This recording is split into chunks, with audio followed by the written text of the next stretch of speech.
Midnight Drearies.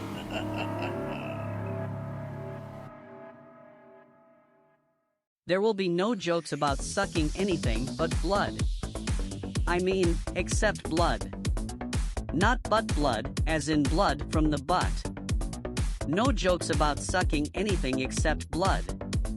In the heart of Orlando, a group of vampires prowled the city streets.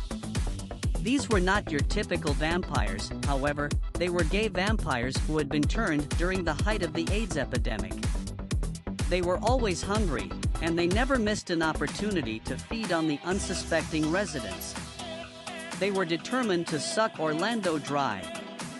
Pete and Roy, the leaders of the pack, had to give up a lot of things when they became the undead, but their 80s new wave fashion was not going to be one of them.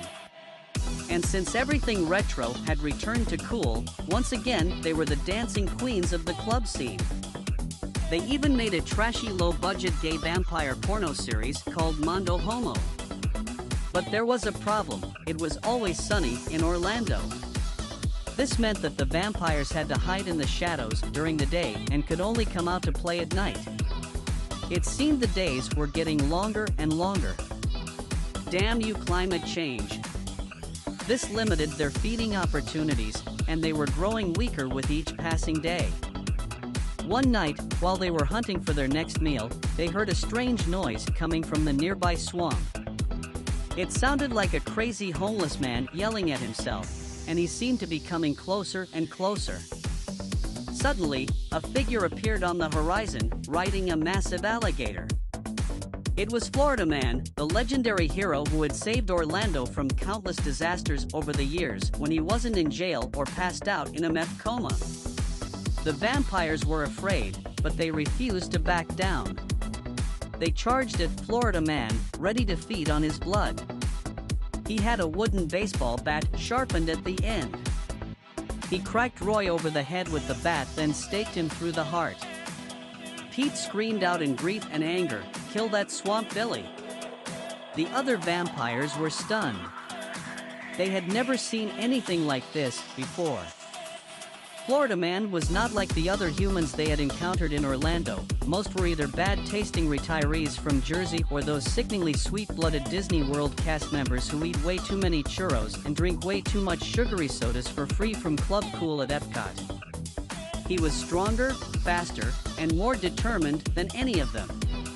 The vampires tried to escape, but Florida Man was too fast. He chased them down, one by one, and drove his bat stake into their hearts. Within minutes, the gay vampires of Orlando had all been vanquished. As the unlife drained away from him, Pete the gay vampire, gurgling blood, exasperated, "No, not him. Not like this. This is not a fabulous way to die. Well, some bitch." Florida Man exclaimed, "They should call me Batman." Then he smacked his alligator in the mouth, "Don't eat that. Vampire meat's bad for ya. Remember what happened last time?" The next day, the residents of Orlando woke up to a different city. There were no more strange disappearances, no more bodies drained of blood. Florida Man had saved them once again. As for the gay vampires, their legacy lived on in the hearts and minds of those who remembered them. Some people whispered that they still haunted the streets of Orlando at night, looking for their next meal, and some where their spirits danced on in the clubs of hell. Or as some people like to call it, Miami. But most people dismissed these stories as mere legends, the stuff of nightmares.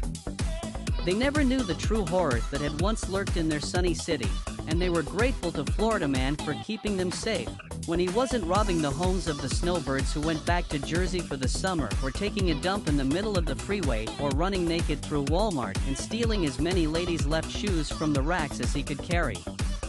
Oh, Florida Man. Let's get a party started.